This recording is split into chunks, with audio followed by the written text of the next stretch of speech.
आकाशवाणी भोपाल से प्रस्तुत हैं प्रादेशिक समाचार।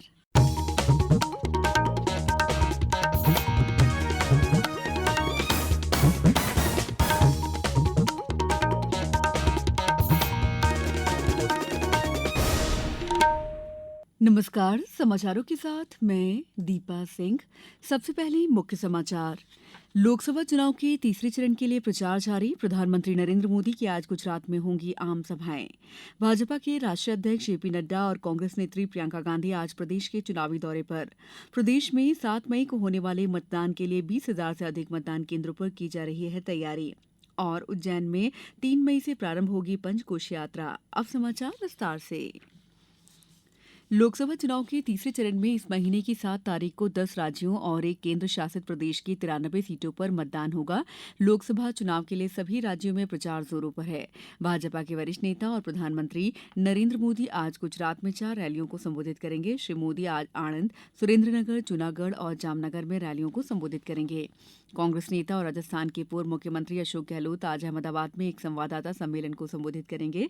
दूसरी ओर आम आदमी पार्टी की नेता सुनीता केजरीवाल भावनगर और भरूच के आप उम्मीदवारों के समर्थन में बोटाद और डेडियापाड़ा में रोड शो करेंगे। गुजरात में 7 मई को एक ही चरण में सभी संसदीय क्षेत्रों के लिए मतदान होगा। सूरत लोकसभा सीट से पहले ही भाजपा प्रत्याशी निर्विरोध चुने जा चुके हैं। मध्यप्रदेश के बैतूल लोकसभा सीट का चुनाव भी इसी चरण में होगा, जहां मतदान की तिथि को बदला गया है। प्रदेश में लोकसभा चुनाव के तीसरे और चौथे चरण के लिए प्रचार चरम पर है। प्रमुख राजनीतिक दलों के शीर्ष नेता अपने अपने उम्मीदवारों के लिए समर्थन जुटाने में कोई कसर नहीं छोड़ रहे हैं। प्रदेश में इन दोनों चरणों में 17 सीटों पर मतदान होगा। पेश है हमारे संवाददाता की एक रिपोर्ट। भाजपा के राष्ट्रीय अध्यक्ष जगत प्रकाश नड्डा आज सागर लोकसभा क्षेत्र के सिरोंज में जनसभा को संबोधित करेंगे। वहीं अखिल भारतीय कांग्रेस कमेटी की महासचिव प्रियंका गांधी भी आज मुरैना में प्रचार करेंगी।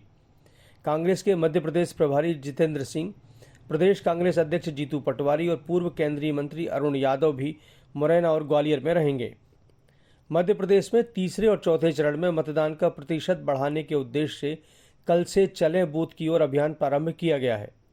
मुख्य निर्वाचन पदाधिकारी अनुपम राजन सीहोर जिले के ग्राम बिल्किसगंज और कांकरखेड़ा में इस अभियान में शामिल हुए।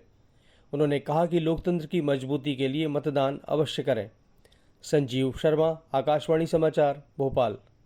प्रदेश में लोकसभा चुनाव के तीसरे चरण की 9 सीटों भोपाल, बैतूल, मुरैना, भिंड, ग्वालियर, गुना, सागर, विदिशा और राजगढ़ में 7 मई को वोट डाले जाएंगे। अधिक से अधिक संख्या में मतदाता मतदान करें, इसके लिए चले बूथ की ओर अभियान सभी संसदीय क्षेत्रों में चलाया जा रहा है।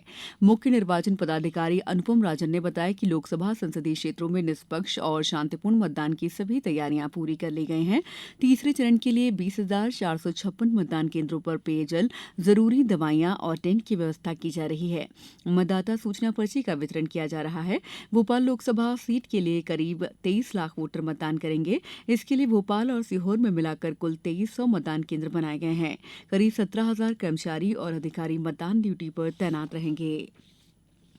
प्रादेशिक समाचार एकांश आकाशवाणी मध्य प्रदेश द्वारा लोकसभा चुनाव में 100% मतदान सुनिश्चित करने के लिए जनता की आवाज आकाशवाणी के साथ एक खास कार्यक्रम शुरू किया गया है, जिसमें हम आम लोगों द्वारा मतदान के लिए की जा रही अपील को शामिल कर रहे हैं, जिससे अन्य श्रोता भी मतदान के लिए प्रेरित हो। आप भी अपनी आवाज में मतदान के महत्व पर केंद्रित अधिकतम 40 सेकेंड का एक बढ़िया सा वीडियो संदेश रिकॉर्ड करिए और हमारे व्हाट्सएप नंबर 9406523035 पर अपने नाम और निवास स्थान के नाम के साथ भेज दीजिए। हम आपके संदेशों को प्रतिदिन हमारे समाचारों के साथ प्रसारित करेंगे। और हाँ, आप भी मतदान अवश्य करिए। आइए अब सुनते हैं पन्ना जिले के ग्राम सिलधरा से रोहित यादव का संदेश। लोकतंत्र के महापर्व पर जाके तुम मतदान करो। आस पास के लोगों में तुम ऊर्जा का संचार भरो। मतदान करो, मतदान करो। देश के हित में थोड़ा सा समय को तुम कुर्बान करो। मतदान करो, मतदान करो, मतदान करो, मतदान करो। ये समाचार आप आकाशवाणी भोपाल से सुन रहे हैं। हमारे समाचारों को अब आप कभी भी और कहीं भी अपनी सुविधा के अनुसार सुन सकते हैं। ये समाचार बुलेटिन YouTube, ट्विटर और फेसबुक पर AIR न्यूज भोपाल पेज पर भी सुने जा सकते हैं। इसके अलावा आप हमारी वेबसाइट newsonair.nic.in पर अथवा AIR न्यूज ऐप पर भी समाचार सुन सकते हैं। ब्रेक के बाद समाचारों में आपका एक बार फिर स्वागत है। उत्तराखंड में चारधाम यात्रा को लेकर राज्य सरकार की तैयारियां अंतिम चरण में है। इस साल तीर्थयात्रा के अधिक दिव्य और भव्य होने की उम्मीद है। राज्य सरकार सभी तीर्थयात्रियों की सुविधा के लिए व्यापक व्यवस्था सुनिश्चित करने में कोई कसर नहीं छोड़ेगी। उत्तराखंड के मुख्य सचिव राधा रतूड़ी ने इस संबंध में सभी राज्यों के प्रमुख मुख्य सचिवों को एक पत्र जारी किया है, जिसमें यात्रा के शुरुआती 15 दिनों में विशेष रूप से केदारनाथ धाम में VIP यात्राओं को कम करने की आवश्यकता पर जोर दिया गया है, ताकि सामान्य श्रद्धालुओं को असुविधा न हो। मुख्यमंत्री पुष्कर सिंह धामी की व्यक्तिगत रूप से इन तैयारियों पर नजर बनी हुई है। इस बीच किसी भी धोखाधड़ी गतिविधियों को रोकने के उद्देश्य से जनता से आधिकारिक IRCTC चैनलों के माध्यम से ही चारधाम यात्रा के लिए हेलीकॉप्टर सेवाएं बुक करने की अपील की गई है। पद्म पुरस्कार 2025 के लिए ऑनलाइन नामांकन और अनुशंसा की प्रक्रिया शुरू हो गई है। नामांकन की अंतिम तिथि 15 सितंबर है। पद्म पुरस्कारों के लिए नामांकन और अनुशंसा राष्ट्रीय पुरस्कार पोर्टल padmawards.gov.in पर ऑनलाइन प्राप्त की जाएंगी। पद्म पुरस्कारों के अंतर्गत पद्म विभूषण, पद्म भूषण और पद्मश्री पुरस्कार आते हैं। ये देश के सर्वोच्च नागरिक पुरस्कारों में से एक हैं। यह पुरस्कार कला, साहित्य, शिक्षा, खेल, चिकित्सा, सामाजिक कार्य, विज्ञान और इंजीनियरिंग, सार्वजनिक मामले, सिविल सेवा, व्यापार, उद्योग सहित सभी विषयों में विशिष्ट और असाधारण उपलब्धियों के लिए दिया जाता है। प्रतिवर्ष के अनुसार इस साल भी उज्जैन में धार्मिक महत्व की पंचक्रोशी यात्रा का आयोजन 3 से 7 मई तक किया जाएगा। यात्रा के सफल और सुचारू संचालन के लिए जिला प्रशासन ने सभी आवश्यक तैयारियां पूरी कर ली हैं।